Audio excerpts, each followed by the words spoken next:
This is for you. Only. No one else will ever hear it. Those words echoed in Vivian Palmer's mind as she stood frozen in the Grand Marriott ballroom, her champagne glass trembling so violently that golden bubbles splashed over her fingers. The piano player at the corporate charity gala was playing a melody she hadn't heard in 15 years, a song that existed only in her memories and her heartbreak, a song that only one person in the entire world knew how to play, the song her first love had written for her the night before he disappeared without a trace. Vivian was 37 years old, the CEO of Palmer Cosmetics, a company she had built from her family's modest perfume business into a billion-dollar empire. Forbes had named her one of their 40 under 40. Industry magazines called her an innovator, a visionary, a self-made success story. Tonight, she wore a fitted red silk dress that caught the light of the crystal chandeliers with every subtle movement, and her blonde hair cascaded in soft waves over her bare shoulders, exactly the way her grandmother had always said framed her face best. Diamond earrings, the ones her grandmother had left her, caught fragments of light and scattered them like tiny stars against her neck. She had everything a woman could want, everything except the one thing she had lost 15 years ago and never found again. The ballroom was magnificent, the kind of space that existed specifically for evenings like this. Crystal chandeliers hung from ceilings, painted with Renaissance-style murals, their light dancing across hundreds of champagne glasses, raised in conversation and celebration. The scent of expensive perfumes, mixed with the fragrance of fresh flowers, arranged on every table, and somewhere beneath it all lingered the subtle notes of the Palmer Cosmetics signature fragrance that Vivian had personally developed 3 years ago. Executives in tailored suits and women in designer gowns moved through the space like schools of elegant fish, their laughter and conversation creating a constant hum of prosperity and success. Vivienne had been standing near the bar, half listening to her assistant whisper updates about quarterly projections, when the piano music changed. The hired musician had been playing generic jazz all evening, the kind of sophisticated background noise that wealthy people expected at these functions, but never actually heard. But then, without warning, the melody shifted into something else entirely, something impossible. The first notes hit her like a physical blow. Her champagne glass stopped halfway to her lips, suspended in air as if time itself had frozen. Her heart, which had been beating steadily through 3 hours of networking and small talk and performative confidence, suddenly stopped entirely before slamming back to life with such violence that she felt dizzy. That melody, that exact sequence of notes, the way they rose and fell like breathing, like longing, like love, given musical form. She knew this song the way she knew her own reflection.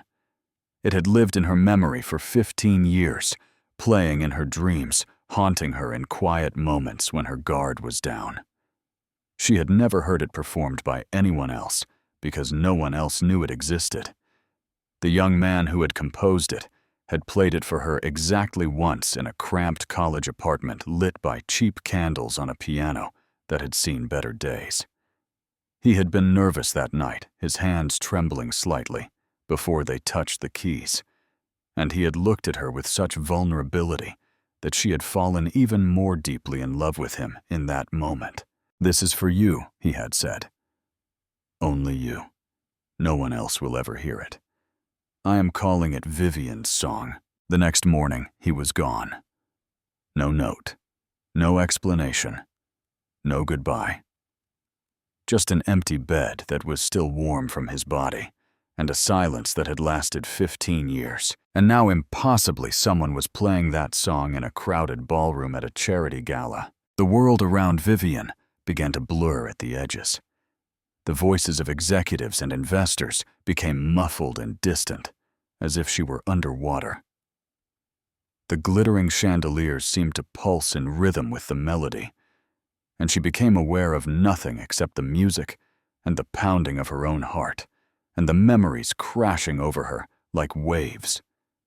She had spent a decade and a half trying to outrun. She saw him in her mind. Young Nathan Brooks, with his dark hair falling across his forehead and his intense eyes that seemed to see straight through to her soul.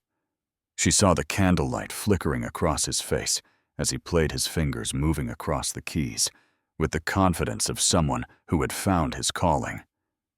She saw herself at 22, sitting on that worn couch, tears streaming down her face because she had never been given something so beautiful, so personal, so permanent. Except it had not been permanent. Nothing about Nathan had been permanent. He had vanished like morning fog, and she had spent the next year searching for him, and the following 14 years trying to forget him. The champagne glass in her hand was shaking so badly now that she could feel the stem about to slip from her fingers.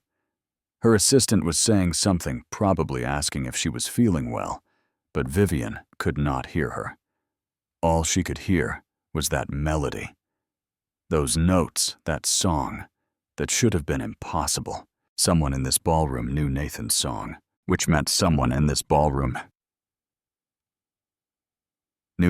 knew Nathan, which meant that after 15 years, she might finally get the answers she had stopped letting herself hope for. Vivienne pushed through the crowd of executives and socialites, her movement so abrupt that several people stopped mid-conversation to stare. The CEO of Palmer Cosmetics never lost her composure, never moved with anything less than calculated grace, and certainly never shoved past potential investors without so much as an apology. But Vivian barely noticed the stares, barely registered, the whispered questions trailing in her wake. Her heels clicked urgently against the marble floor as she navigated between clusters of formally dressed guests, her eyes fixed on the piano in the corner of the ballroom, where a man sat with his back to her. Dark hair, broader shoulders than she remembered, a posture that spoke of burdens carried for too long, a slight hunch that had not been there in his youth, when he had stood straight and confident, and certain that the world would welcome his gifts. Her heart was pounding so hard now that she felt certain everyone around her must be able to hear it.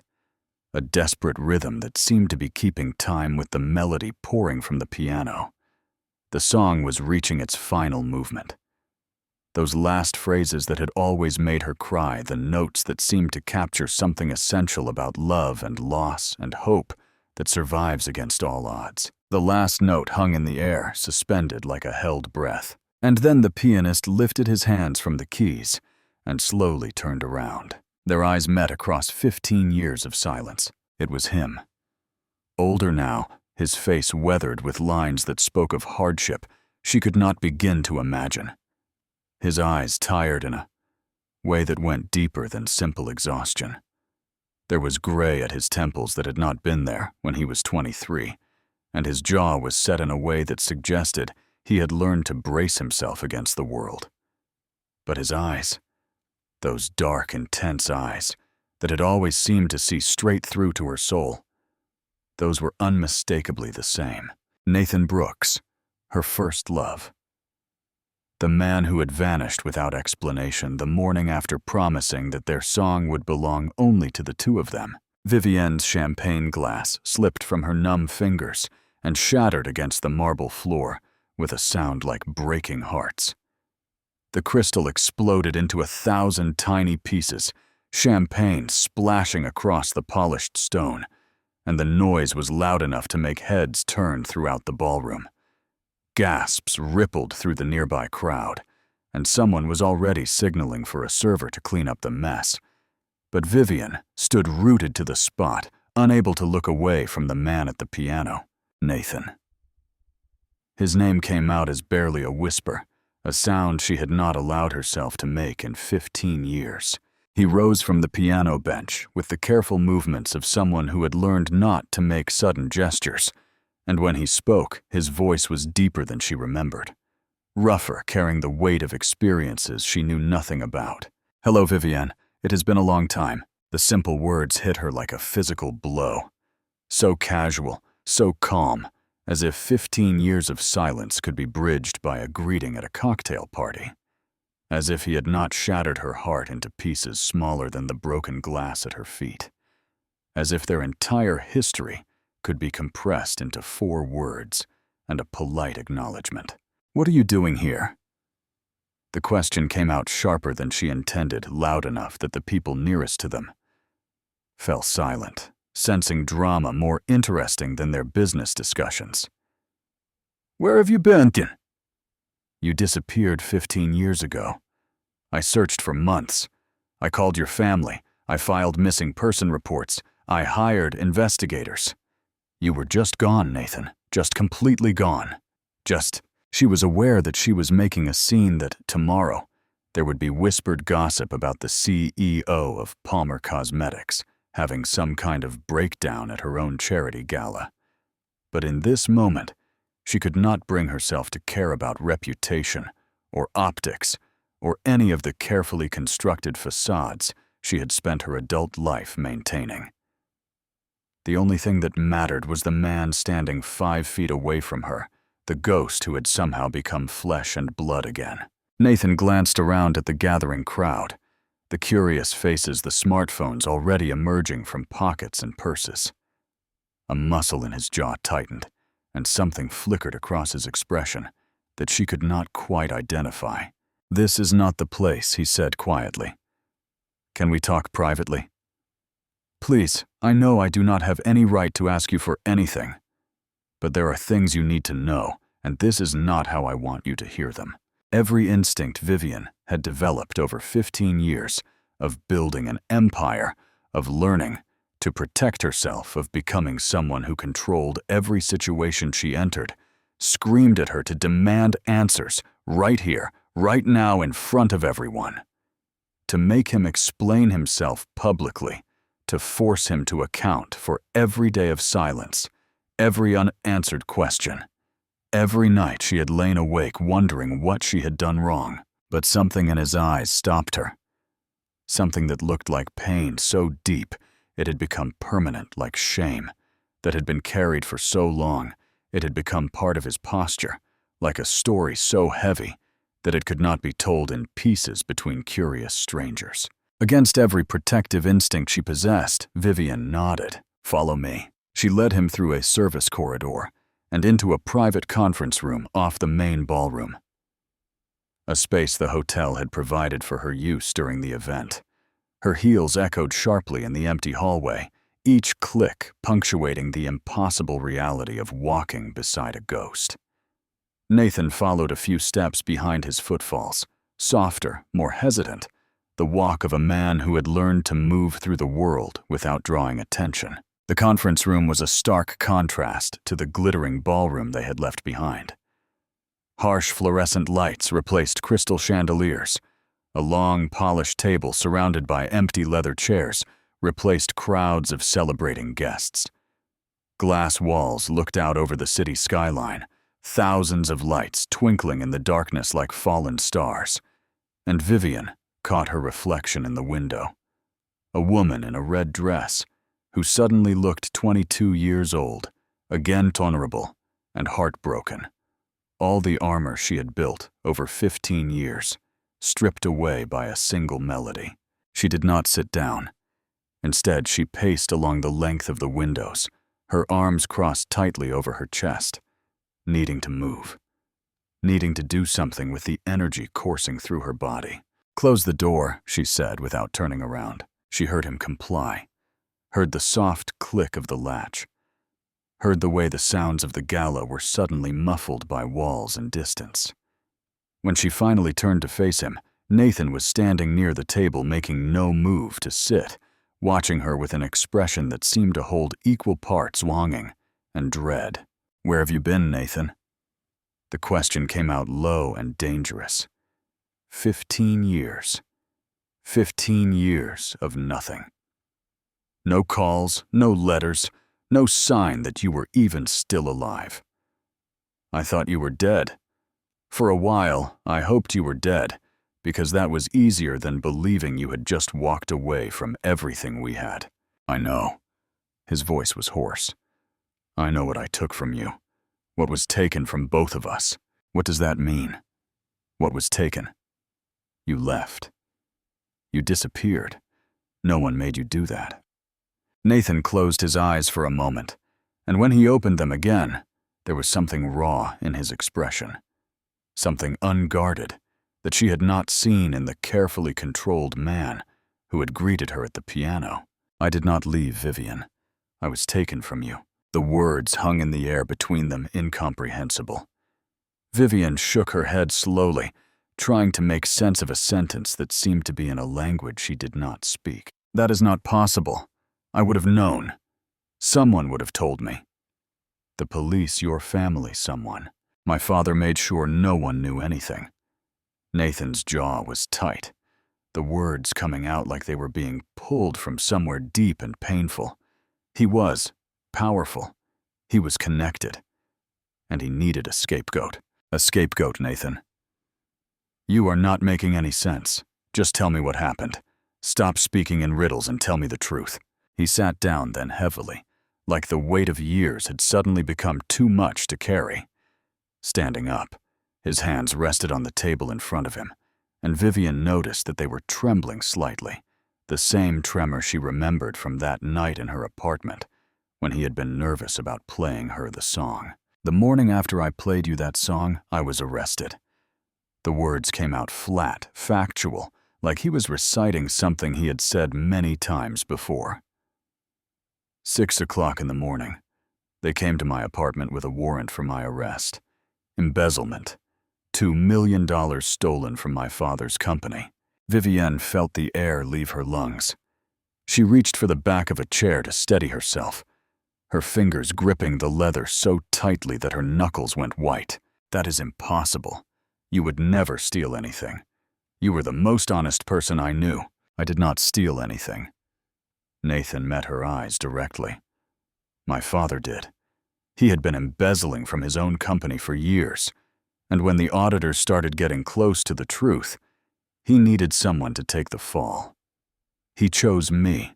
Your father, Richard Brooks, framed his own son, planted evidence, paid off investigators, got the record sealed so no one outside the case would know. He was wealthy enough and connected enough to make it all disappear from public view." Nathan's voice was steady, but there was a depth of pain beneath the surface that made Vivian's chest ache. "He was also my father, and I trusted him. When he told me the lawyers would sort everything out, that it was all a misunderstanding, I believed him. I was 23 years old, and I still believed my father would not destroy my life to save himself." Vivienne lowered herself into a chair, her legs no longer willing to support her. The room seemed to be spinning, slightly, reality restructuring itself around information she could not quite absorb. "But I searched for you. I called your family.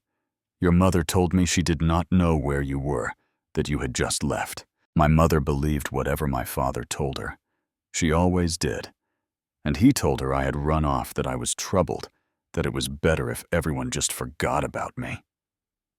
Bitterness crept into Nathan's voice.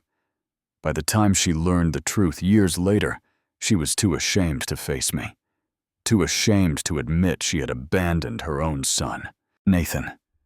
Vivian pressed her hand to her mouth, trying to hold back the wave of nausea rising in her throat. How long were you in prison?" He was quiet for a moment, and when he spoke, the number fell between them like a stone. 10 years. The room went completely silent. Vivian could hear her own heartbeat, could hear the distant muffled sounds of the gala continuing without her, could hear the faint hum of the city beyond the windows. 10 years. A decade of his life stolen by his own father's betrayal. "Why did you not contact me?" The question came out as barely a whisper. "I would have helped. I would have gotten you lawyers, would have fought for you. Why did you not at least try to reach me?" "I did try." Nathan's voice cracked for the first time. "I wrote you dozens of letters, Every single one was intercepted by my father before it could be mailed. I tried to call you, but all my calls were monitored blocked. My father made absolutely certain that I could not reach you, could not tell you what had really happened. He reached into his jacket pocket and pulled out his phone, scrolling through something before holding it out to her. On the screen was a photograph of a yellowed envelope, her name written across the front in handwriting she would have recognized anywhere. I kept copies of everything. Proof that I tried. Proof that I never stopped thinking about you, even when it seemed hopeless. He set the phone on the table between them. But more than that, Vivian. I was ashamed. You were at Harvard, brilliant going places. I was in a prison cell for a crime I did not commit with a felony conviction that would follow me for the rest of my life. What was I supposed to tell you? How was I supposed to ask you to wait for a convicted felon? The truth. Vivian's voice was fierce, despite the tears streaming down her face. You were supposed to tell me the truth, Nathan. I deserved the truth. Instead, you let me spend 15 years believing you had abandoned me, believing I was not worth a goodbye. I know. He lowered his head, unable to meet her eyes. I know. And I am so sorry, Vivian. I thought I was protecting you. I thought I was keeping you from being dragged into my nightmare. I was 23 years old and terrified and certain that I was doing the right thing. He finally looked up, and his eyes were wet. I was wrong. I know that now. I have known it for a long time. Vivian sat in the silence that followed her mind, racing through 15 years of unanswered questions that were suddenly being answered in the most devastating way possible. The love of her life had not abandoned her. He had been stolen from her by his own father, locked away in a prison cell, while she mourned him as if he were dead. I need time, she finally said, her voice unsteady. I need time to process this. This is too much to take in all at once. I understand. Nathan rose slowly from his chair. I never expected to see you tonight, Vivian. I did not know you would be here. I play piano at corporate events because it is work I can get, and when the organizer requested something original, the only thing I have ever composed was your song. I played it without thinking, without remembering that someone might recognize it. He pulled a napkin from his pocket and wrote something on it with a pen from the table, then slid it across to her. My phone number. If you want to talk more, I will tell you everything. All of it. But I will understand if you do not call. I will understand if this is too much, if you have moved on. If you would rather I just disappear again. Vivian took the napkin with trembling fingers. Their hands brushed during the exchange, and the contact sent electricity up her arm. 15 years of longing compressed into a single moment of touch.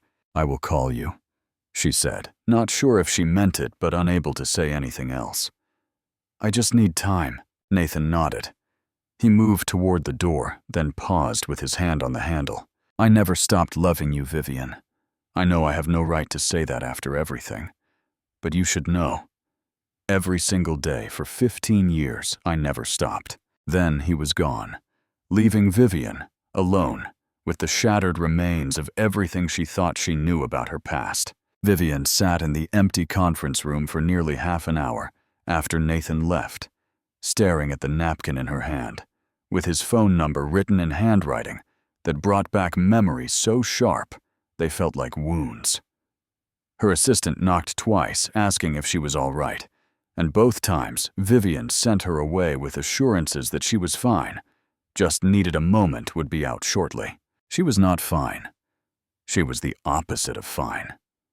She was a successful woman in a beautiful dress whose entire understanding of her own history had just been demolished and rebuilt into something she could not recognize. Eventually, she forced herself to stand to smooth her dress, to compose her face into something that could survive the walk back through the gala and into her waiting car.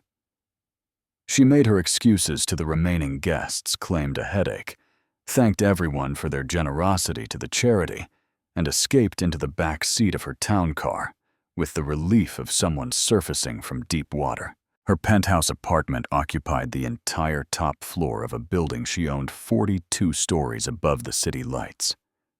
She had bought it 5 years ago when Palmer Cosmetics hit its first billion-dollar valuation, and she had decorated it herself with clean modern lines and expensive art, and floor-to-ceiling windows that made her feel like she was floating above the world. Tonight, as she stepped out of the elevator and kicked off her heels, the space felt different. The same beautiful furniture, the same stunning views, the same quality of silence that came with living alone at the top of a skyscraper. But tonight, the silence felt like an accusation. Vivienne poured herself a glass of wine and did not drink it, just stood at the window, watching the city lights blur through the tears she finally allowed to fall. For 15 years, she had built this life. She had thrown herself into work with a ferocity that her employees attributed to ambition, but that she knew in her most honest moments was actually avoidance. If she worked 18-hour days, she did not have time to think about Nathan. If she attended every meeting and reviewed every report and micromanaged every product launch, she did not have space in her mind for memories that still hurt, even after a decade and a half. She had dated, of course. She was successful and attractive, and constantly surrounded by men who would have been thrilled to be with her. But every relationship had ended the same way, with her pulling back, just as things started to get serious, with her finding reasons to end things before they could hurt her, with her protecting herself so thoroughly that she had ended up completely alone, because letting anyone close meant risking another Nathan. Another morning of waking up to find an empty space where someone was supposed to be. Another abandonment that she would not survive, except Nathan had not abandoned her. He had been taken from her by his own father, locked in a prison cell for a crime he did not commit, while she moved on with her life, believing he had simply walked away. The guilt of that realization was almost worse than the grief of losing him in the first place. All those years she had been angry at him, had hated him for leaving, had told herself she was better off without someone who could disappear without a word. And all that time he had been paying for his father's crimes, trying desperately to reach her, never stopping loving her. She walked through her penthouse, touching the surfaces of her expensive life. The original artwork on the walls, the antique furniture she had shipped from Europe, the closet full of designer clothes, and the bathroom full of luxury products, many of them from her own company. She had built an empire, had proved to the world and to herself that she did not need anyone, that she could stand entirely on her own. But at 3 a.m, standing in her empty kitchen drinking wine she could not taste. The empire felt hollow. The success felt like a substitute for the life she might have had if Nathan's father had not made a choice that destroyed everything. She found herself in her home office, pulling open a drawer she rarely touched. Inside, beneath tax documents and old contracts, was a small box she had kept through 3 apartment moves and 1 house purchase. She did not open it often, maybe once a year, late at night, when her defenses were down and nostalgia crept through her carefully constructed walls. Tonight she opened it. Inside were photographs from her college years. Vivienne, at 22, laughing at the camera, her arm around a young man with dark hair and intense eyes.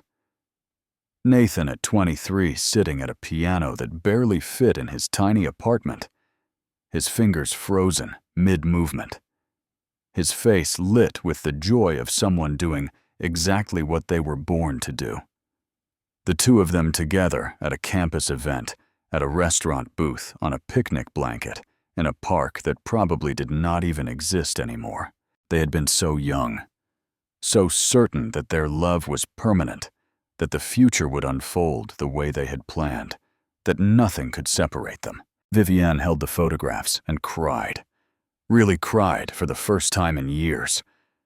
Great heaving sobs that shook her entire body, that released 15 years of grief and confusion and self-blame.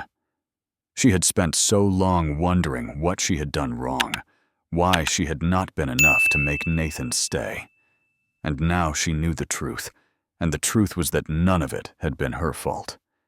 She had been loved exactly as much as she had loved, and that love had been stolen from both of them by a man who should have protected his son instead of destroying him.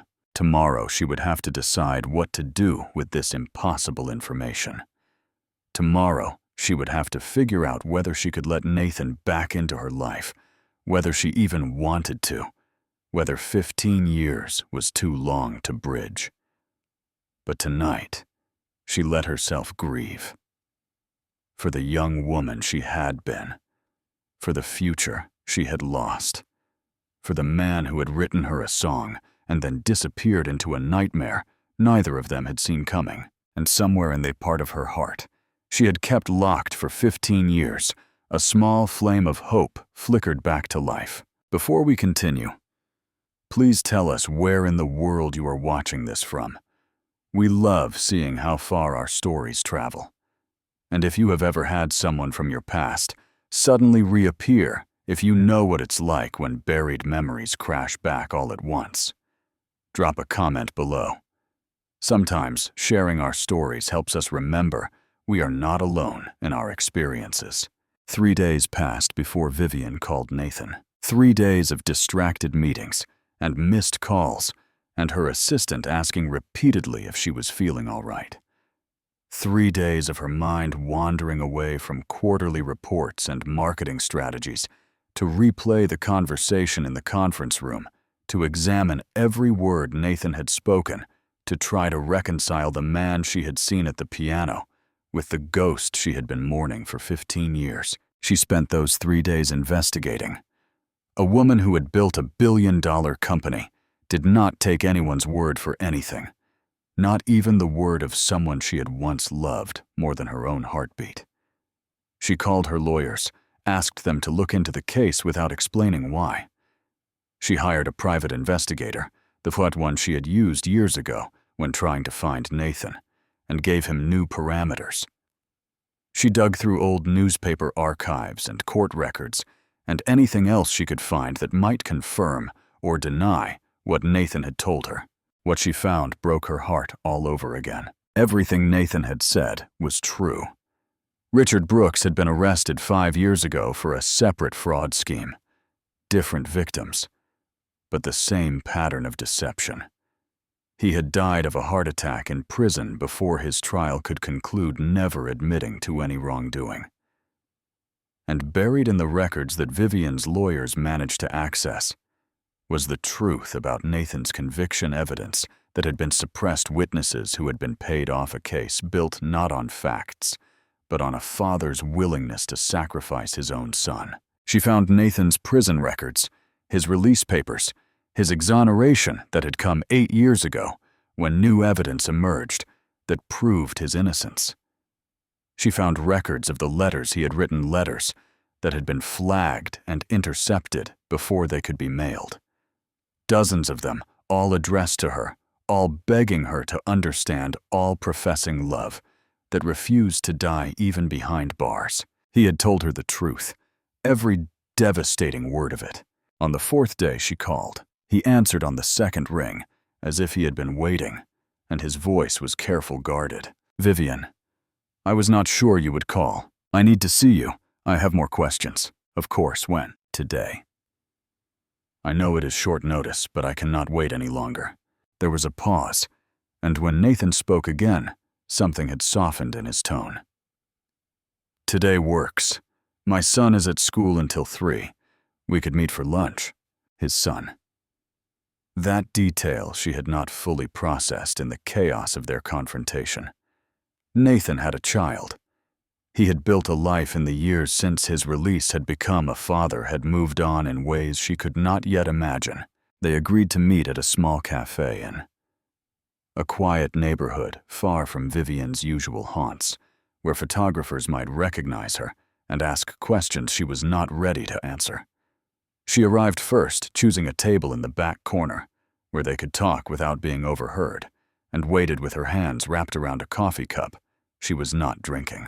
Nathan entered a few minutes later, and she was struck again by how different he looked from the young man in her photographs.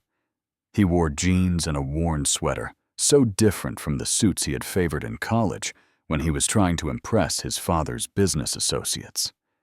There were lines around his eyes that came from more than just age, and his posture still carried that slight hunch she had noticed at the gala, the physical manifestation of someone who had learned to make himself smaller.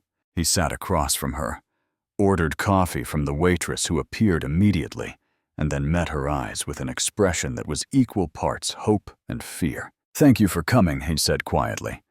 "I was not sure you would. I had you investigated." Vivian decided there was no point in pretending. "Everything you told me checks out. Your father's arrest, his death, your exoneration. I found copies of the letters you wrote me, the ones that never arrived." Nathan nodded slowly. "I expected you would verify. You were always thorough. I had to know if you were telling the truth. And now that you know," Vivian took a deep breath. "Now I need to hear the rest. All of it. I need to understand what happened to you in those 15 years. So Nathan told her. He told her about the morning of his arrest. The shock of being handcuffed in his own apartment. The disbelief as he was read charges he could not comprehend. He told her about his father's reassurances, the lawyers who seemed more interested in making deals than proving his innocence. The trial that moved so quickly, he barely understood what was happening. He told her about the moment the judge pronounced his sentence, the sound of his mother crying in the courtroom, the way his father had looked away and refused to meet his eyes. He told her about prison, the crushing isolation, the violence he had to learn to navigate the slow death of hope as years passed and no one came for him. He told her about the letters he wrote every week for the first year, then every month, then only on significant dates when the loneliness became unbearable. He told her about learning that his letters were being intercepted, about the realization that his father was determined to erase him completely. And he told her about the day 8 years ago when new evidence emerged that proved his innocence. An accountant with a guilty conscience had come forward, had provided documentation that showed Richard Brooks had orchestrated everything. Nathan had been released, his record officially cleared, but 10 years of his life were gone and could never be returned. "What did you do?" Vivian asked when he finally fell silent. "After you got out." "What did you do?" "I was lost," Nathan admitted. "I was 33 years old with no money, no career, no family who would speak to me. I could not play piano professionally because venues do not want to hire someone with a prison record, even an exonerated one. I took whatever work I could find, construction, mostly jobs, where no one asked questions about my past. And your wife, you mentioned you were widowed." Nathan's expression shifted, softened into something that looked like bittersweet memory. "Sarah. I met her about 2 years after I got out. She was a counselor at a support group for people who had been wrongfully imprisoned. She was kind in a way I had forgotten existed, and she did not look at me like I was damaged goods." He paused, his fingers tracing patterns on the coffee cup in front of him. "She saved me, Vivian. I was drowning, and she pulled me to shore." "Tell me about her." "She was a social worker, spent her whole career helping people rebuild after their lives fell apart. She had the biggest heart of anyone I have ever known. We got married about a year after we met, and Oliver was born the following spring." "Oliver. That is your son's name. He is 7 now. Dark, curly hair, serious eyes, too smart for his own good." Nathan smiled, and for the first time since she had seen him again, he looked something close to happy. "He is everything good that came out of the wreckage of my life." "And Sarah," the smile faded. "Cancer. She was diagnosed when Oliver was 4, fought for 2 years. She died 3 years ago." Vivian felt tears prick at her eyes. For a woman she had never met, a woman who had loved Nathan, who had given him a child, who had helped him rebuild when everything seemed hopeless. "I am so sorry, Nathan." "Me too." He was quiet for a moment. "She knew about you, by the way. I told her everything about us, about the song, about how I never stopped loving you." She understood. She said the heart is big enough to hold more than one love, that what I felt for you did not diminish what I felt for her. She sounds remarkable. She was. And before she died, she made me promise that I would try to find you someday, that I would tell you the truth about what happened. He met Vivian's eyes. I just never imagined it would happen like this at a random corporate event where I was hired to play background music. They sat in silence for a moment, the weight of 15 years and all its revelations settling between them. Vivian had come looking for answers, and she had found them. But they had created new questions she was not sure how to ask. "I do not know what happens now," she finally said. "I do not know how to process any of this. You do not have to figure it out today." Nathan reached across the table and, after a moment of hesitation, covered her hand with his. "I am not going anywhere, Vivian. I have already lost you once. I am not going to push or pressure or demand anything. Whatever you need, whatever pace feels right, I will follow your lead." She looked at their hands. His rough from years of hard labor, hers smooth from a lifetime of luxury and expensive creams.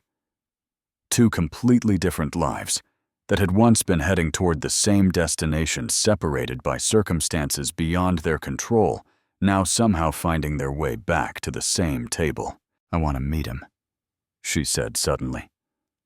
"Oliver, I want to meet your son." Nathan's breath caught, and something bright flickered in his eyes. "Really? If he is the most important person in your life, then I need to know him. I need to understand who you have become, and I cannot do that without meeting the child you have raised." "Okay." Nathan's voice was thick with emotion. "I would like that. I would really like that." The 3 days before Vivian called Nathan had not been spent entirely in distraction and emotional turmoil. They had also been spent in meticulous research, because Vivian Palmer had not built a billion-dollar company by accepting anyone's story at face value, not even the story of the only man she had ever truly loved. She had started with her company's legal team, pulling aside the head counsel and asking in carefully vague terms for information about sealed court records and how they might be accessed. From there, she had contacted the private investigation firm she kept on retainer, the same one that did background checks on potential business partners, and traced the origins of suspicious market information. "I need everything you can find on Richard Brooks," she had told them. "Business dealings, criminal history, any documentation of a son named Nathan Brooks." "How soon?" "Yesterday." The information had started flowing within hours. Richard Brooks had been a respected businessman, in his time owner of several successful companies, known for his conservative politics and generous charitable contributions. He had died 5 years ago in a federal prison, serving time for securities fraud, a conviction that had come decades after the crime he had committed against his own son. But it was the older files that interested Vivian the most. Records from Nathan's trial that had been sealed, but which her investigators, through methods she did not ask about, managed to access. Witness statements that contradicted each other. Financial evidence that even to Vivian's untrained eye looked manufactured. A defense attorney who had made almost no effort to fight the charges, who had encouraged Nathan to take a plea deal rather than risk a longer sentence at trial. And the letters. Her investigators found references to dozens of letters, all addressed to her, all flagged by prison administrators, and returned to the office of Richard Brooks's attorney, rather than being mailed to their intended recipient. The letters had been destroyed, but the records of their existence remained proof that Nathan had tried desperately to reach her, that his silence had been imposed, rather than chosen. Vivian sat in her home office, surrounded by printouts and photographs and legal documents, and felt the last remnants of her anger at Nathan crumble into dust. For 15 years, she had carried resentment alongside. Her grief had told herself that even if something terrible had happened to him, he could have found a way to let her know, could have somehow reached out if he had truly wanted to. Now she knew that he had wanted to. He had tried with everything he had. And it had not been enough, because the forces arrayed against him were too powerful and too determined. She found his exoneration documents, the official statement that cleared his name, and acknowledged that he had been wrongfully convicted based on falsified evidence. She found the newspaper article, a small piece buried in the local news section, about the accountant who had finally come forward with the truth after Richard Brooks's separate arrest made him realize that the man he had helped frame an innocent person for was never going to stop hurting people. She found Nathan's release papers dated 8 years ago and tried to imagine what that day must have been like for him, walking out of prison at 33 years old, a decade of his life, stolen his father a criminal and a liar, his mother silent and complicit, the woman he loved married to someone else for all he knew, except she had not been married. She had been alone building her empire, protecting herself so thoroughly that no one could hurt her the way Nathan's disappearance had hurt her. She had been waiting, though she had not known that was what she was doing. Waiting for answers that had finally come 15 years too late. Vivienne gathered the most important documents into a folder and locked it in her personal safe. This was proof, if she ever needed it, that Nathan had told her the truth. But more than that, it was evidence of everything that had been stolen from both of them. The life they might have had, the future they had planned, the love that had been interrupted, but never destroyed. When she finally called him 3 days after their conversation at the gala, she did not tell him about the investigation. She did not need to. They both knew that trust would have to be rebuilt slowly, one conversation at a time, one shared truth after another. But she knew now with certainty that went beyond words that Nathan had not chosen to leave her. And that knowledge changed everything. A week after their coffee shop conversation, Vivienne asked Nathan if she could see where he lived. She needed to understand his life, she explained. Needed to see the world he had built since prison. Needed to know who he had become in the years when she thought he had simply vanished. Nathan hesitated only briefly before agreeing. She drove herself refusing the offer of her company driver, wanting this to be private, in a way that uniformed chauffeurs and corporate black cars would undermine. The GPS led her through neighborhoods that grew progressively less polished, farther from the gleaming towers and luxury boutiques of her daily existence, into areas where the buildings were older and the cars were older, and the people moved with the particular weariness of those who worked hard for not enough money. His apartment building was a 3-story structure that had probably been charming 50 years ago and was now merely functional. The paint was peeling in places, and the front steps had a slight tilt that suggested settling foundations.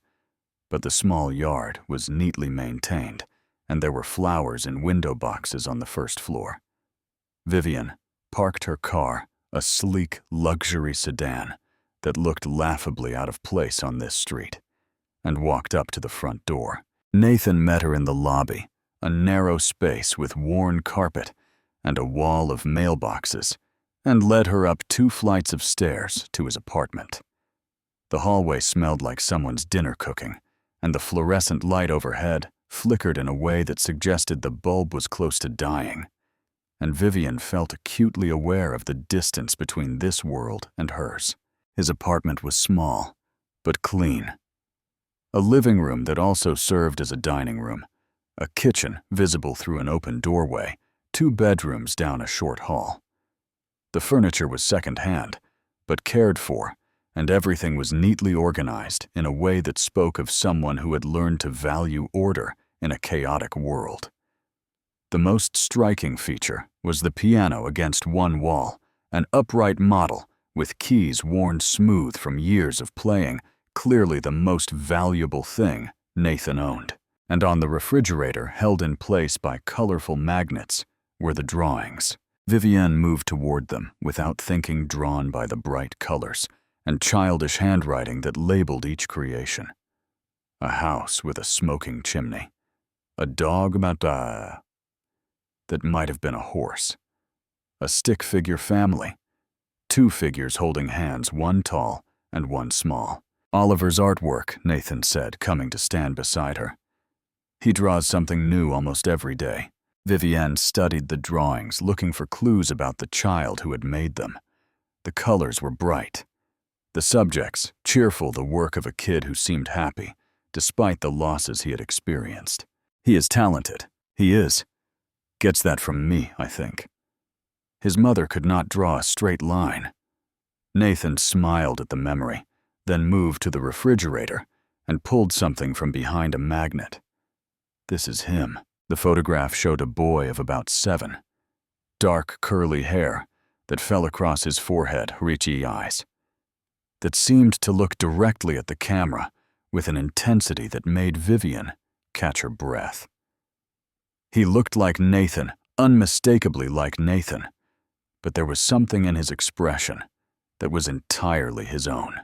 "He is beautiful," Vivienne said softly. "He is everything."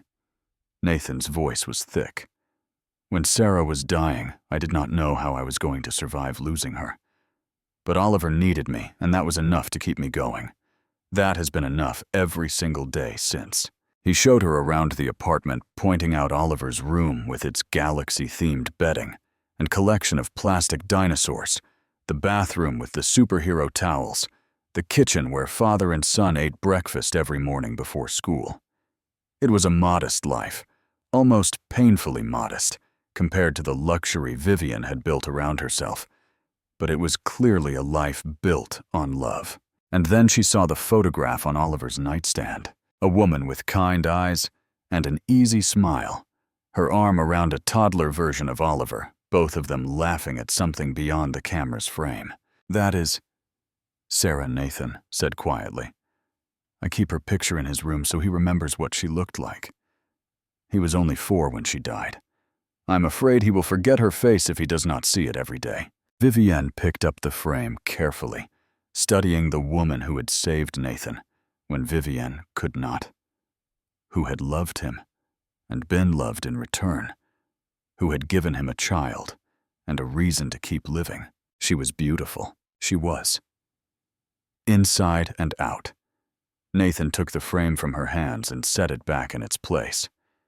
"She knew about you, Vivienne. I told her everything, and she understood. She never saw you as competition or as a threat. She said that I was capable of loving more than one person in my lifetime, and that was okay. That loving you did not mean I loved her any less. She sounds like she was extraordinary. She was. And she would have liked you." Nathan met her eyes. "She always said that if I ever found you again, I should tell you the truth, that I owed it to both of us." They heard a sound at the front door, the jingle of keys, and Nathan's entire body changed.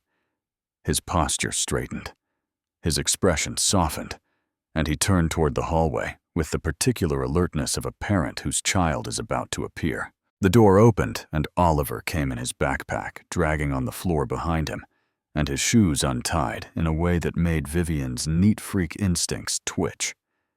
A woman who appeared to be in her 60s followed behind him, clearly the neighbor who had picked him up from school. Daddy Oliver ran toward Nathan and was scooped up into a hug that looked practiced and essential.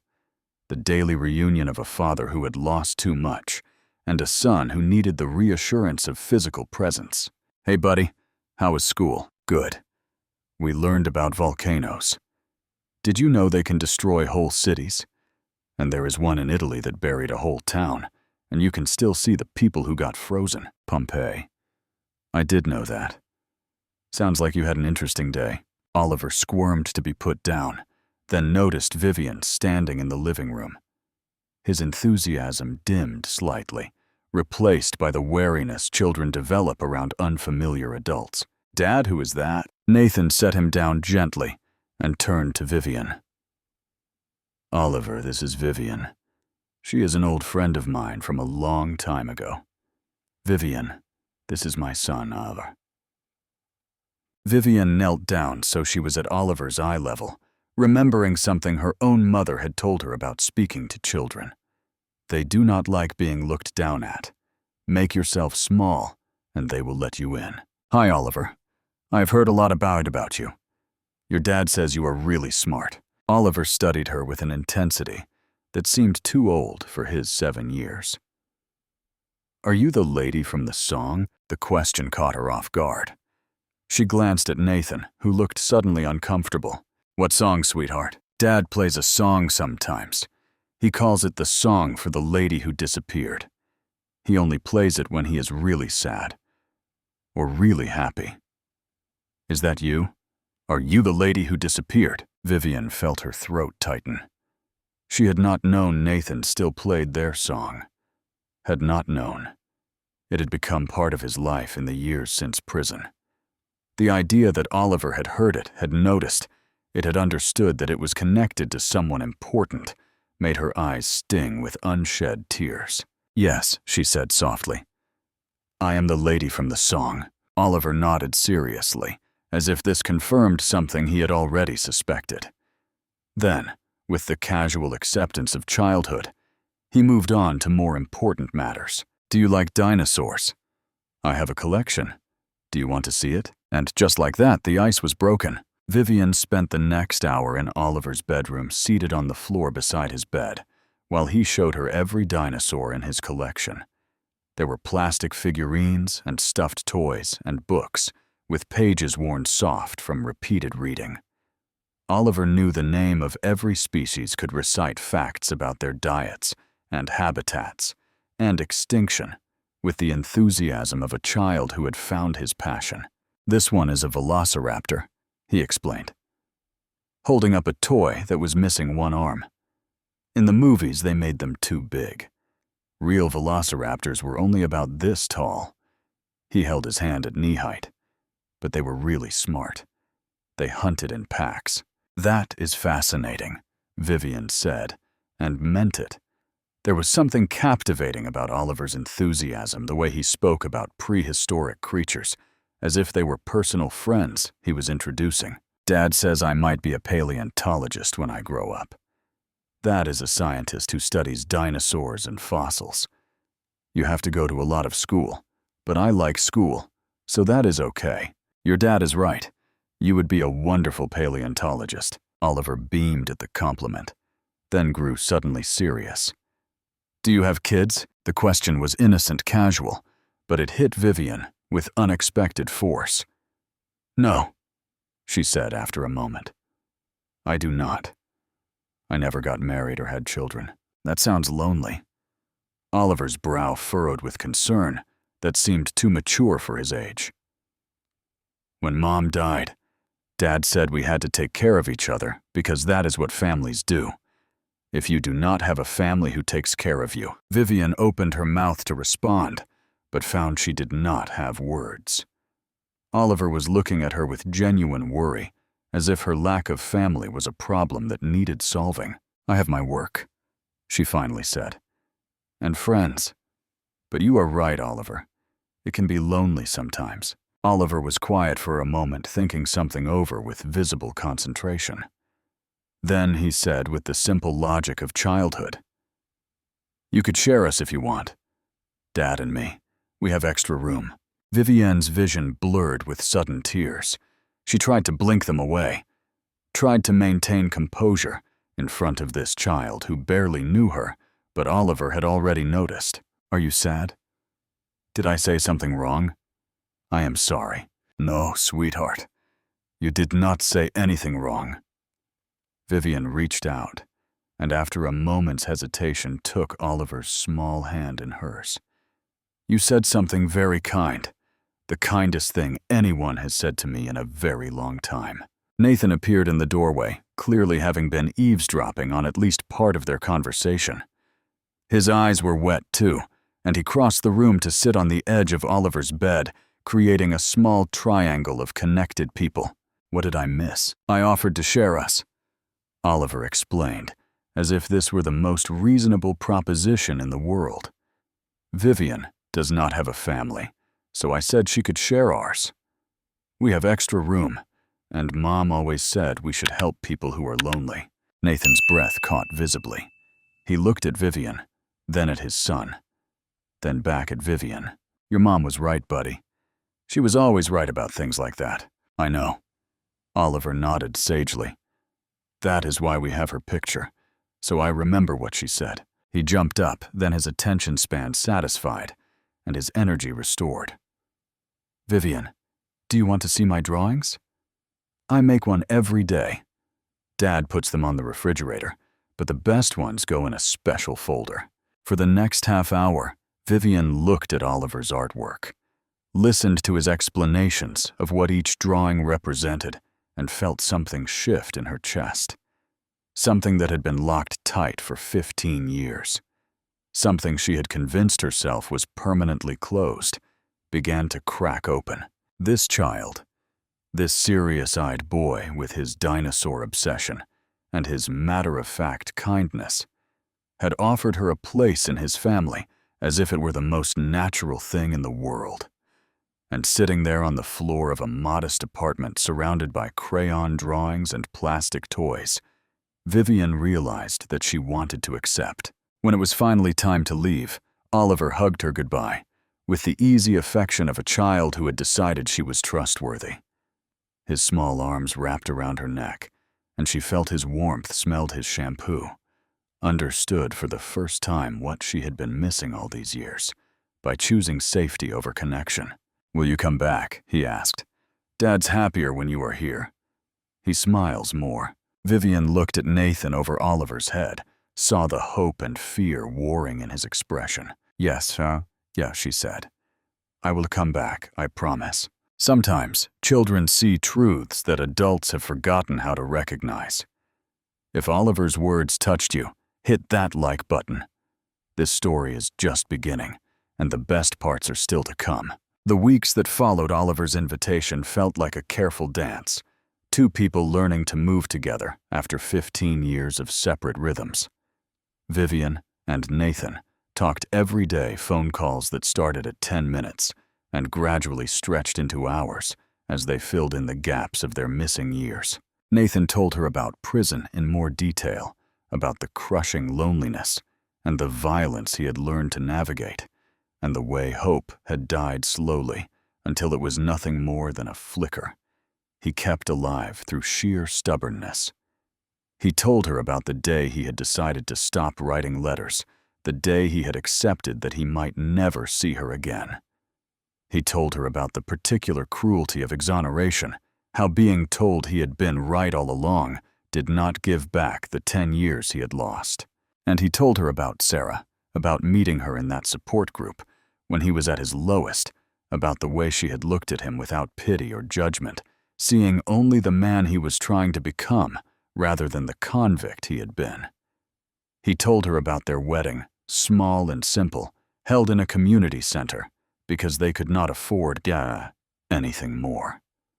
About the day Oliver was born, the terror and joy of holding his son for the first time, understanding finally that something good had survived the wreckage of his life. About watching Sarah get sick, watching her fight, watching her lose. About the morning she had died holding his hand, making him promise not to close himself off again. She knew I had built walls. Nathan said one night, his voice soft through the phone. The same walls I built in prison to survive. She spent our whole marriage helping me tear them down, and she did not want all that work to be wasted. She made me promise I would stay open, that I would let Oliver see me, feel things, that I would take the risk of loving again, even though love had hurt me so much. Vivian listened and shared her own years in return. She told him about throwing herself into work after he disappeared, about the 18-hour days, and the relentless ambition that had built Palmer Cosmetics from a small family business into a national brand. She told him about the relationships she had sabotaged, the men she had pushed away, just as things started to get serious.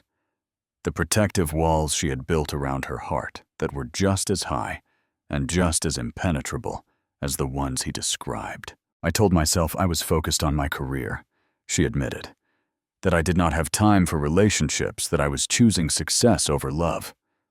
But the truth is, I was terrified. After you disappeared, I could not trust anyone enough to let them close.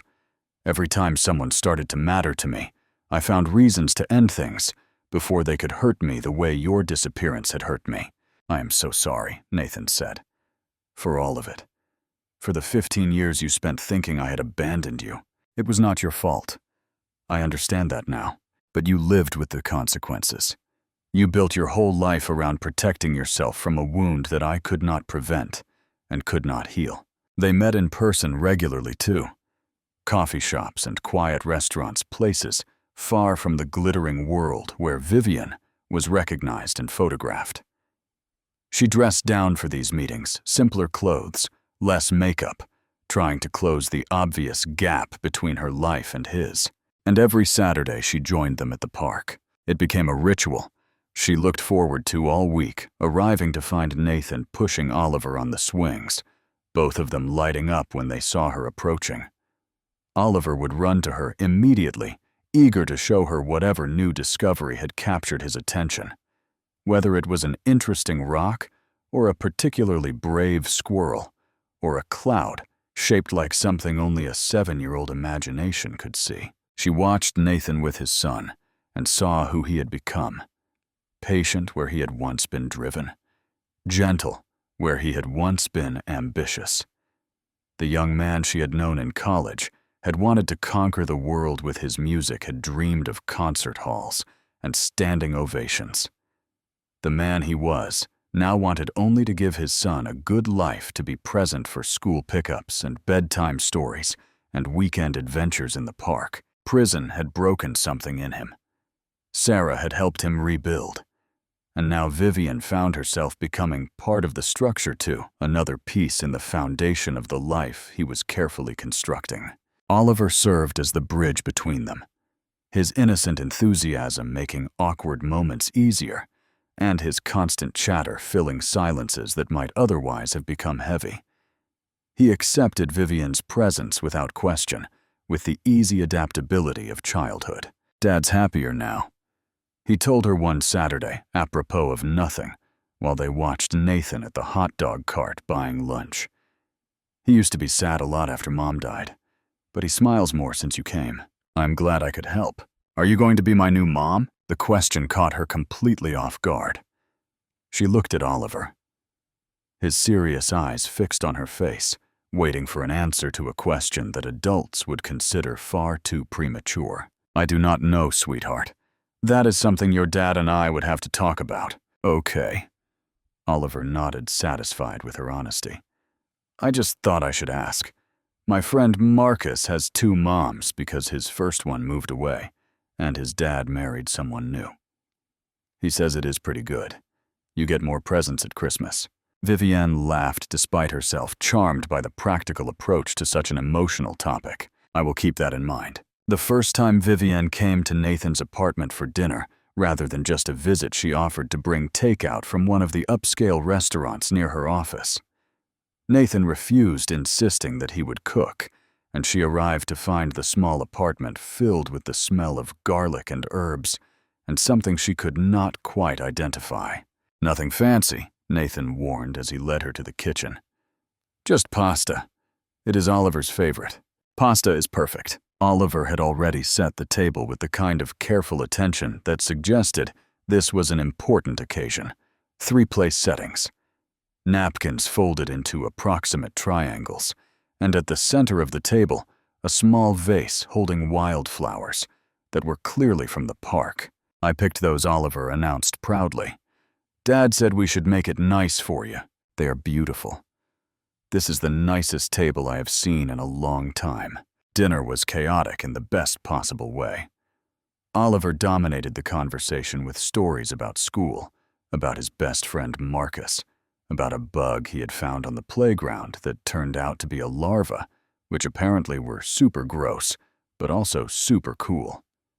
Nathan interjected occasionally to redirect or clarify, and Vivian found herself laughing more than she had in months. This was so different from her usual evening solitary meals in her penthouse, with business news playing in the background or formal dinners at expensive restaurants, where every word was calculated for professional effect. Here in this tiny kitchen, with mismatched plates and a 7-year-old talking about insect larvae, she felt more at ease than she had in years. Oliver asked her questions with the brutal honesty of childhood, the kind of questions adults learned not to ask. How did you and Dad meet? Were you in love with him before he disappeared? Did you cry when he was gone? Nathan tried to redirect to apologize for his son's directness, but Vivian waved him off. She answered honestly in terms of senses.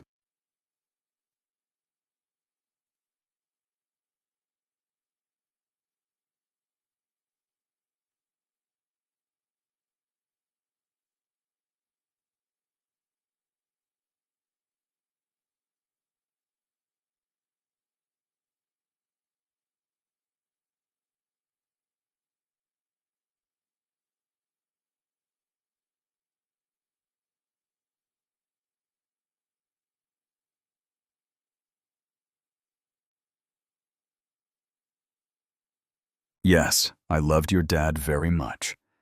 And yes, I was very sad when he disappeared. I did not know what had happened to him, and that made it even harder. But you are not sad anymore. I am still figuring that out. Finding your dad again, meeting you, it has changed a lot of things for me. I am happier than I have been in a long time. After dinner, after Oliver had been wrestled into pajamas and teeth brushing, and finally into bed, Vivian found herself alone with Nathan in the living room. She had wandered over to the photographs on the shelf above the television, studying the visual record of a life she had not been part of. Nathan and Sarah's wedding, a simple ceremony. In what looked like a community center, both of them dressed in ordinary clothes, but beaming with the particular joy of people who have found each other against the odds. Oliver, as a baby, held in Sarah's arms. First birthdays, and Christmas mornings, and summer afternoons. A small family building's memories, despite everything that had been taken from them. She looked so happy, Vivian said softly, looking at a photo of Sarah holding infant Oliver, her face radiant with new motherhood. She was happy. Nathan came to stand beside her. Despite everything, despite knowing that she married a man with a prison record, and no money, and no prospects, she was genuinely happy. She used to say that she would rather have a hard life with love than an easy life without it. She sounds wise. She was. Wiser than me, certainly. Nathan picked up the wedding photo, his thumb brushing across Sarah's face. She knew about you. I told her everything early on about us, about what happened, about how I never stopped loving you. She never saw you as a threat. She said I was capable of loving more than one person in my lifetime, and that was a good thing, not something to be ashamed of. That is remarkably generous. It was who she was. He set the photo back on the shelf. Before she died, she made me promise that if I ever had the chance to find you again, I would take it. She said I owed it to both of us to tell you the truth and see where it led. And now, Nathan turned to face her, and in the dim light of the living room, he looked somehow both older and younger than his years. Older because of everything he had survived. Younger because of the vulnerability in his expression. Now I am terrified, he admitted. Terrified that you will realize my life is too small, too complicated, too far from the world you have built. Terrified that you will see clearly who I am now and decide it is not what you want. Nathan. Vivian took his hands in hers. I have spent 15 years in a penthouse apartment with no one to come home to. I have spent 15 years so focused on building success that I forgot to build a life. What you have here, this apartment and your son, and your Saturday mornings at the park, this is more real than anything I have accomplished. You have accomplished incredible things. I have made money. That is different." She squeezed his hands. "You have built a family. You have raised a wonderful child. You have learned how to love again after everything that was taken from you. Those are the things that matter." They stood there in silence for a moment, the weight of 15 years and all its losses pressing down on both of them. Then Nathan leaned forward and kissed her gentle and tentative, and Vivian felt something unlock inside her chest. This was the beginning. Finally, after everything, this was the beginning. 3 weeks later, Nathan asked Vivian if he could take her somewhere. It was a weeknight, and Oliver was staying with their neighbor, and Nathan had been uncharacteristically quiet all through dinner, working up to something he clearly found difficult to say. "Where are we going?" she asked as they got into her car. "To where it started. Where I played you the song for the first time." He gave her directions through the city and out toward a neighborhood she did not recognize, one that had clearly seen better days. The buildings grew older and shabbier as they drove, the streetlights more sparse, the sidewalks cracked and weedy. "I have not been here in years," Nathan said, as they pulled up in front of a building that looked condemned. Plywood covered the windows. Graffiti sprawled across the brick. A chain-link fence surrounded the property, though gaps in it were clearly used by whoever came and went. "This is where you lived." Upstairs apartment. It was cheap even then, but it had room for my piano. Nathan stared at the building with an expression that mixed nostalgia and grief. "This is where I composed our song, where I played it for you the first time, where we spent the last night together before everything changed." They got out of the car and approached the fence. Nathan found a gap large enough to slip through, then helped Vivian through after him. Inside the building, everything was dark, except for the moonlight filtering through gaps in the plywood. But Nathan navigated as if he could see perfectly, leading her up 2 flights of stairs that creaked dangerously with each step. The apartment was empty, of course. Whatever furniture had once been there was long gone, probably scavenged by squatters or removed by the city. Graffiti covered the walls, and debris littered the floor, and the whole place smelled of dust and decay. But Nathan walked straight to one spot, a corner, near where a window had once looked out over the street, and stopped. "The piano was here," he said quietly. "Right here. I could not afford much, but I had this old upright that someone had given me. Terribly out of tune, but it worked." Vivian looked around the ruined apartment, trying to overlay her memories onto the present reality. She had been here once one night 15 years ago. She had sat on a couch that must have been somewhere to her left, watching Nathan's back as he played.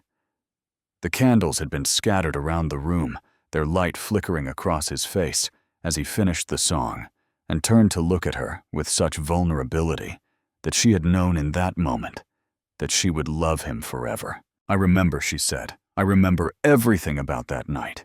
I have never stopped remembering." Nathan's voice was thick. "In prison, when everything else got too hard, I would close my eyes and come back here. I would play the song in my head, note by note, and pretend you could hear it somehow. Pretend you knew I was still thinking about you." Vivian felt tears sliding down her cheeks. She did not try to stop them. This place, this ruined room, was sacred ground. The site of their beginning and their ending, both happening within hours of each other. "I mourned you," she said. "I mourned this room and that night and the future we were supposed to have. I built my whole life on trying to forget, and I never could. I know. And I am so sorry." "Stop apologizing." She turned to face him, her voice fierce despite her tears. "You did not do this. Your father did. The injustice did. You were a victim, Nathan, just as much as I was. Maybe more. I should have found a way. You did find a way. You survived. You got out. You built a life and raised a son and kept the song alive. That is more than most people could have done." They stood in the darkness of the ruined apartment, surrounded by evidence of everything that had been destroyed. and somehow it felt right. They had both been broken by what happened here, and they had both survived, and now they were standing in the wreckage together. Nathan reached for her, pulling her close, and she let herself be held. For 15 years, she had been strong enough for herself. Tonight, in this place where everything had ended and was now somehow beginning again, she let herself lean on someone else. "I forgive you," she whispered against his chest, "for not reaching me, for the silence, for all of it. I understand now, and I forgive you. I do not know if I can forgive myself. Then let me help you. Let me carry some of it with you." He kissed her then in the ruins of the room where he had once played her a love song, and it tasted like salt tears, and 15 years of longing and something that felt dangerously like hope. For a while, everything felt perfect. Vivian became a fixture in Nathan and Oliver's life present for weekend activities and occasional weeknight dinners, gradually integrating into their routine with a naturalness that surprised all of them.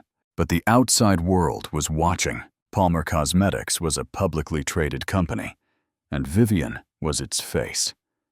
Every aspect of her life was subject to scrutiny from shareholders, board members, business journalists, and the general public who followed her as an example of female success. When tabloid photographers caught her leaving Nathan's modest apartment building and published the images alongside speculation about her mystery man, the questions started coming. Who is he? Where did he come from? Why is Vivian Palmer, billionaire CEO, spending time in that neighborhood? The board of directors requested a meeting. Shareholders expressed concern about distractions. Her assistant fielded calls from journalists wanting to know if the CEO had a new boyfriend and whether it would affect her focus on the company. "You should distance yourself," her head of communications advised, "at least publicly, until we can control the narrative." But Vivian refused. She had spent 15 years building walls, and she was not going to build new ones now. "My personal life is not a company matter," she told the board directly. "I have never allowed relationships to affect my professional performance, and I am not going to start now. If you have concerns about my leadership, address them through proper channels. Otherwise, this conversation is over." The board backed down, but the tension remained. And worse, the attention affected Nathan. He saw the news stories, the gossip columns speculating about Vivian's mysterious new man. He heard the comments from people who recognized him from the photographs, who wondered what a single dad living in a run-down apartment could possibly offer a billionaire. Old insecurities that he had worked years to bury came roaring back to the surface. Vivian noticed him pulling away. He became distant during their phone calls, distracted during visits. He made excuses to cut evenings short, claimed fatigue. When she invited him to events, stopped initiating contact with the confidence he had begun to show. Oliver noticed too. "Dad is sad again," he told Vivian during one of her visits, his voice worried. "He does not play piano anymore. He just sits and stares at his phone, reading mean things people are saying."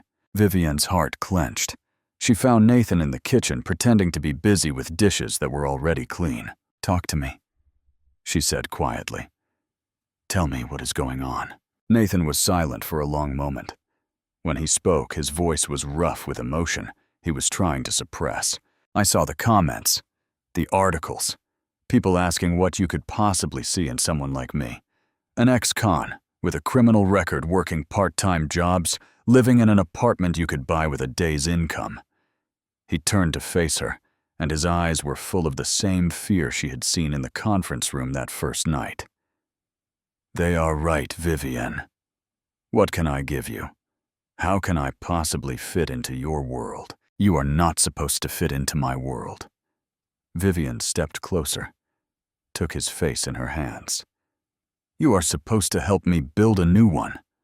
A world that includes both of us and Oliver and everything we want our future to be. Your board is not happy. Your shareholders are concerned. My board works for me. My shareholders care about stock prices, and those are higher than ever. They can deal with their discomfort, or they can find a new company to invest in. I do not want to cost you everything you have built. You are not costing me anything." Her voice was fierce now, the same tone she used in negotiations, when she needed people to understand she was not backing down. "I already lost you once because of someone else's choices. I am not going to lose you again because of fear. Not yours, not mine, not anyone's." Nathan stared at her, searching her face for any sign of doubt. Whatever he found seemed to satisfy him. "You really mean that? I have never meant anything more in my life." She kissed him then. And when Oliver wandered in and found them embracing, he simply shrugged and asked what was for dinner. Accepting this new reality with the easy flexibility of childhood. The next day, Vivian released a statement. Not about Nathan specifically, but about her right to privacy, her confidence in her leadership, and her intention to continue running Palmer Cosmetics while living her personal life on her own terms. The gossip continued, but the crisis passed, and Nathan slowly began to trust that she really was choosing him, not despite who he was because of it. 6 months after their reunion at the gala, Vivian's life looked nothing like it had before. Her penthouse apartment, once pristine and perfectly organized, now showed signs of a child's presence. Toys appeared in corners. Superhero action figures lined up on her expensive coffee table. A crayon drawing was stuck to her refrigerator, with magnets Oliver had picked out himself. Nathan's apartment changed too. Expensive coffee that Vivian had brought sat next to his generic brand in the kitchen. A cashmere throw blanket she had given him draped over the second-hand couch. And in Oliver's room, new books appeared regularly, presents from a woman who remembered what it was like to love reading as a child. They moved between both spaces, creating a life that existed in the overlap. Sundays at the park remained sacred, but they had added new traditions too. Wednesday night dinners at Nathan's apartment, where Vivian insisted on helping cook, despite her lack of skill. Saturday morning pancakes at the penthouse, where Oliver had declared that the view from 42 stories up was the coolest thing ever. Oliver had slipped into calling her Viv somewhere around month 4, a casual nickname that felt like acceptance. And then, one evening, when he was particularly tired, something else slipped out. "Good night, Mom." He froze immediately, his eyes going wide with shock and something that looked like fear. He looked at Nathan, then at Vivian, then back at Nathan, clearly terrified that he had done something wrong. "I'm sorry. I did not mean it. Oliver." Vivian knelt down beside him, her heart pounding in her chest. "It is okay. It is more than okay. I have a mom already. She is in the stars. I know, sweetheart, and she always will be. Your first mommy loved you so much, and she will always be your mom." Vivian took his hands in hers. "But if you want, I can be your mom too. Hearts are big enough to love more than one person." Oliver's eyes filled with tears. "Really? Really? If that is what you want." He threw his arms around her neck and held on tight, and Vivian felt something settle into place inside her. This was what she had been missing. Not just Nathan, but this. A family. A child who needed her. A home filled with noise and mess and love. Nathan watched from the doorway, tears streaming down his face, making no move to intervene. Later, after Oliver was finally asleep, he found Vivian in the living room and pulled her into an embrace. "Thank you," he whispered. "Thank you for loving him. Thank you for sharing him with me." They held each other in the quiet apartment, two people who had been broken and lonely for so long, finally beginning to feel whole. Meanwhile, an unexpected development required Nathan to confront his past in a new way. His mother, Eleanor, had reached out through intermediaries. She had heard that Nathan was doing well, that he had found love, that he was happy. She wanted to apologize. She wanted to make amends. Nathan's first instinct was to refuse. His mother had abandoned him during his darkest years, had believed his father's lies, had never visited him in prison or acknowledged his exoneration. But Vivian encouraged him to at least hear what she had to say. "You do not have to forgive her," Vivian said. "But you might need to hear her explain. For yourself, if not for her." The meeting was difficult. Eleanor was elderly now, frail in a way that Nathan had not expected.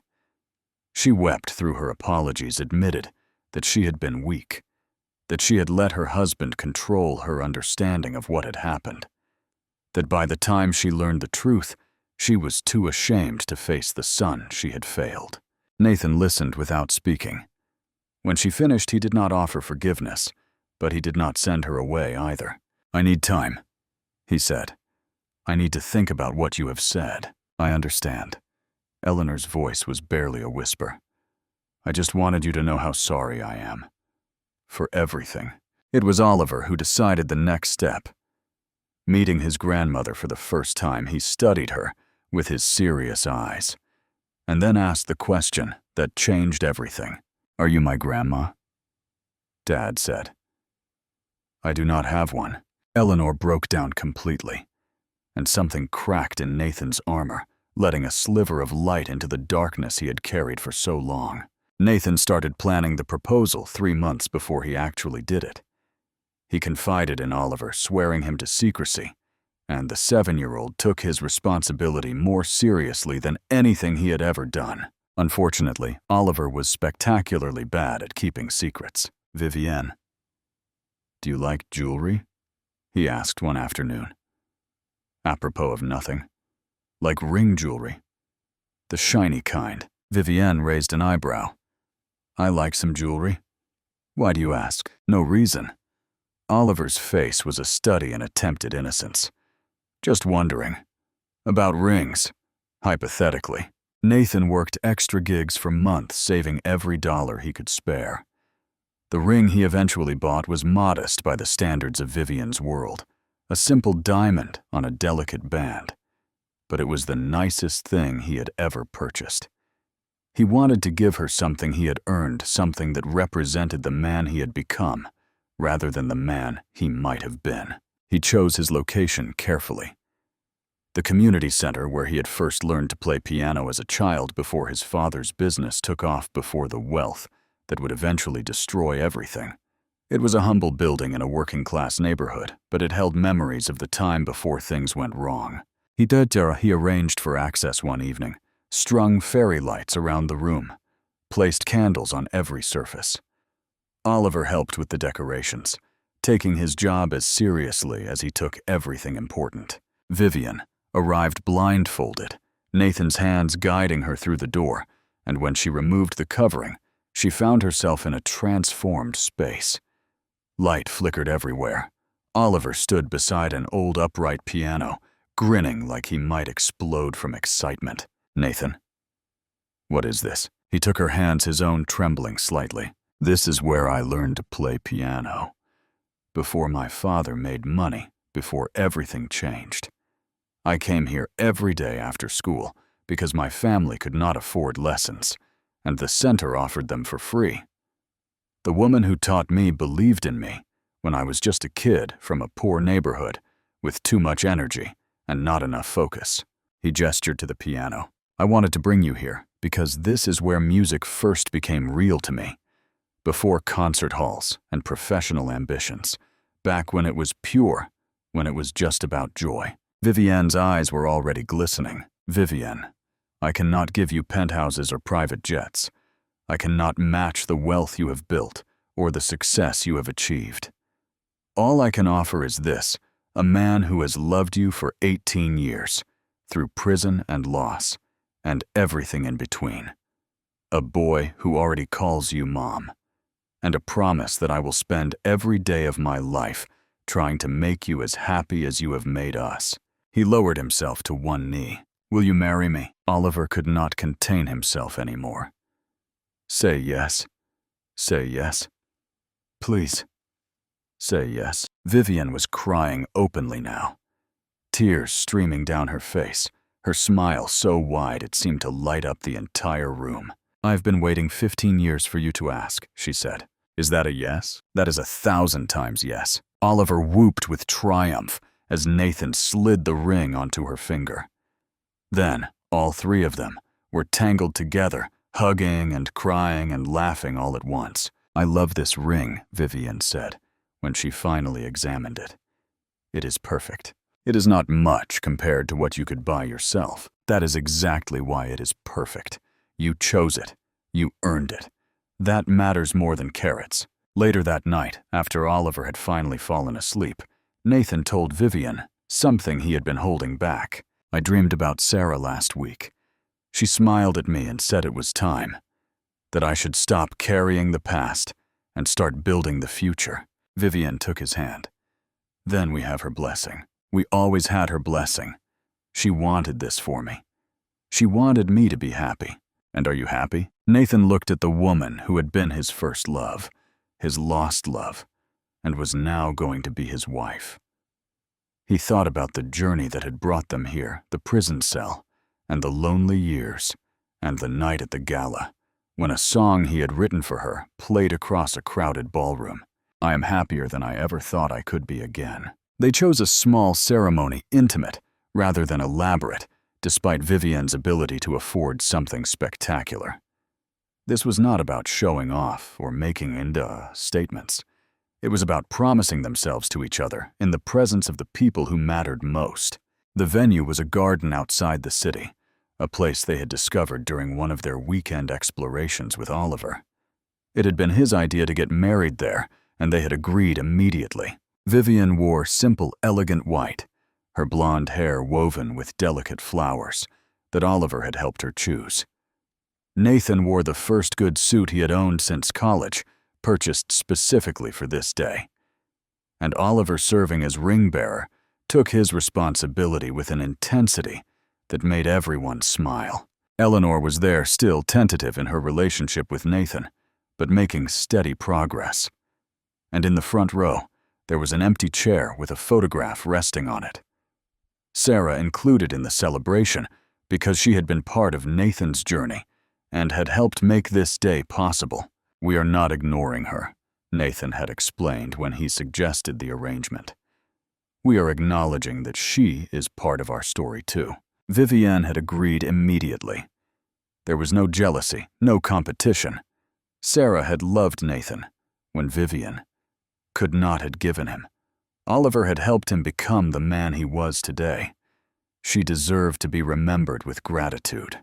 The vows were personal, written by each of them, spoken with voices that cracked with emotion. Nathan went first. "Vivian, 18 years ago, I wrote you a song. I was 23 years old and so certain that I had found my forever. Then life happened. Prison happened. 10 years of believing I would never see you again happened. But through all of it, I kept that song in my heart. I played it in my head every single day, and it kept me connected to the possibility that love was real, that hope could survive anything." He paused to wipe his eyes. "When I played that song at the gala, I did not know you would be there. I thought I was just doing a job. Instead, I was setting in motion the greatest gift of my life. Finding you again, introducing you to Oliver, watching you become his mother and my partner. You did not just come back into my life, Vivian. You made it worth living again." Vivian's vows came next. "Nathan, I spent 15 years building walls. I told myself I was building a company, but really I was building protection. After you disappeared, I could not let anyone close enough to hurt me the way losing you had hurt me. I became successful because I was afraid of being vulnerable." She reached for his hands. "You and Oliver tore those walls down. Not with force, but with patience, with kindness, with a 7-year-old who offered to share his family with a stranger because he thought I looked lonely. You reminded me what love feels like when it is not something to fear, but something to embrace. I am done building walls. I am ready to build a home instead." The officiant pronounced them married, and Nathan kissed his bride while Oliver cheered loudly enough to be heard several blocks away. The reception was small but joyful. Nathan played piano first. Vivian's song, with its haunting melody, that had started everything, and then a new composition he had been working on in secret. "I call this one Coming Home," he said before beginning, "because that is what finding both of you has felt like." The new song wove together threads of the old melody, but added new harmonies, richer and more complex. Two musical themes finding their way to each other and becoming something greater together. Vivian cried through the entire performance. So did most of the guests. At the end of the evening, papers were signed that made the adoption official. Oliver Brooks became Oliver Palmer Brooks, legally the son of both of them. "Now the papers say what we already knew," Oliver declared when it was done. "We are a real family." "We were always a real family," Vivian told him. "The papers are just so other people believe it too." The first year of marriage settled into a rhythm that felt both new and inevitable. They found a house together, a place with a yard for Oliver, and a room that Nathan converted into a proper music studio. Vivian stepped back from the CEO position, taking a chairman role that gave her time for the life she had neglected while building her career. And Nathan began teaching again. Not at prestigious academies or elite institutions, but at the community center where he had learned to play as a child. Free lessons for kids who could not afford formal instruction, the same gift that had been given to him decades ago. Oliver thrived. His grades improved. His confidence grew. He talked constantly about his family, about his dad and his mom, and the baby sister or brother he was hoping to eventually have. About that last part, Oliver was more prescient than anyone realized. One evening, Vivian appeared in the doorway of Nathan's studio with an expression he could not quite read. "Can we talk?" Nathan set down the sheet music he had been working on. "Of course, what is going on?" "I went to the doctor today. I have been feeling off lately, and I thought it was stress. Or maybe something I ate." She paused, and Nathan felt his heart rate increase. "It is not stress, Nathan." "What is it?" "I am pregnant." The words hung in the air between them. Nathan stared at her, trying to process. "Pregnant? You are pregnant. 8 weeks. I know it is unexpected. I'm 39, and we had not talked about having more children. And I was not sure if you wanted." She stopped, uncertain. "Are you happy? I cannot tell if you are happy or terrified or—" Nathan was across the room before she finished the sentence, pulling her into his arms. "I am happy. I am incredibly happy. Vivian, we are having a baby." "We are having a baby," she repeated. And then she was laughing and crying at the same time. They told Oliver that evening over dinner.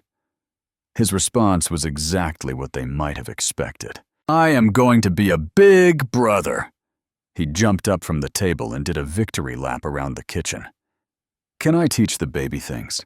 Like dinosaurs and piano and how to make good jokes. You can teach the baby of everything you know," Nathan assured him. "Can I help pick the name? We will definitely consider your suggestions." "Captain Awesome." "If it is a boy," Oliver declared immediately. "Princess Sparkle if it is a girl. Those are certainly creative options." The pregnancy was smooth. Vivian reduced her work hours further. Nathan fussed over her with an attentiveness that she found both annoying and endearing. And Oliver talked to the baby constantly, sharing information about the world it would soon be entering. "The dinosaurs are all dead," he explained to Vivian's belly one evening. "But there are a lot of cool animals that are still alive. I can show you all of them. Also, our dad plays piano, and our mom is really smart. And I am going to be the best big brother ever." They found out the baby was a girl, and Oliver immediately began campaigning for the name Princess Sparkle in earnest. Elena was born on a rainy April morning, 8 pounds of dark hair and perfect fingers and lungs that announced her presence to the entire hospital wing. Nathan held his daughter for the first time with hands that trembled, tears streaming down his face. This life, this impossible, beautiful life that he had built from the ashes of his destroyed dreams. "She is perfect," he whispered. "She is ours." Vivian agreed. Exhausted but radiant, they named her Elena, a choice that honored Eleanor's tentative return to the family, while also representing new beginnings. When Oliver came to meet his sister for the first time, he was uncharacteristically quiet, just staring at the tiny face wrapped in the hospital blanket. "She is so small," he finally said. "I'm going to protect her forever." And Vivian, watching her husband and her son and her daughter together in that hospital room, felt the last empty space inside her finally fill. If you believe in families built by choice and second chances, subscribe to our channel. This story is reaching its final chapter, and you will not want to miss how it ends. 5 years after Nathan played Vivian's song at the corporate gala, he received an invitation that would have seemed impossible during the darkest years of his life. A prominent charity for wrongfully convicted individuals was hosting a benefit concert at Carnegie Hall. They wanted Nathan to perform, not as background entertainment or hired help, but as the featured artist. His story had become known in certain circles, the man who had survived 10 years of wrongful imprisonment and emerged to rebuild his life through music and love. Nathan's first instinct was to refuse. He did not want to be defined by his tragedy, did not want to become a poster child for injustice. But Vivian and Oliver both encouraged him. "Your story gives people hope," Vivian pointed out. "Other people who are going through what you went through, they need to see that survival is possible. That happiness after devastation is real." "Please, Dad," Oliver added. He was 12 now, serious and thoughtful, already showing signs of his father's musical talent. "The song needs to be heard. You wrote it for Mom, but maybe it is also for everyone who has ever lost something and found it again." Nathan thought about it for a week. Then he accepted. The night of the concert, Carnegie Hall was sold out. Every ticket, every seat filled with people who had come to hear the story of a man who had lost everything and found his way back.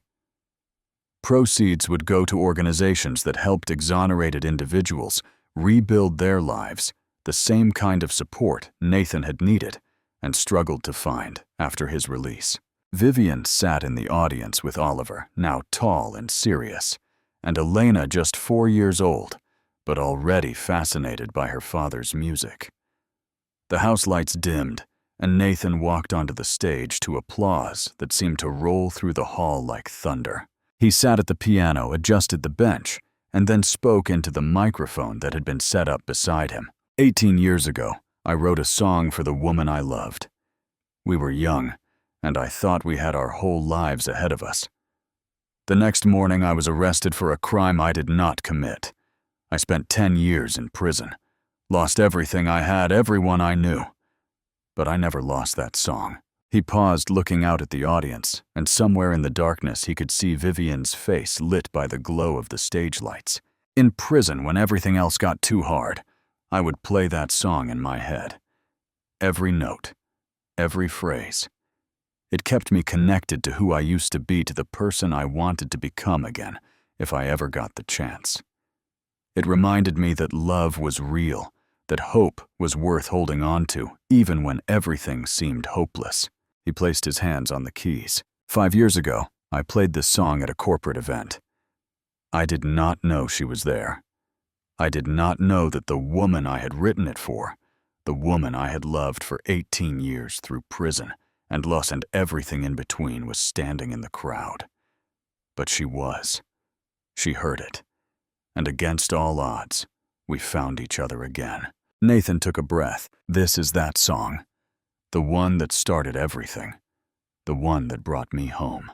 He began to play. The melody filled Carnegie Hall with its haunting beauty.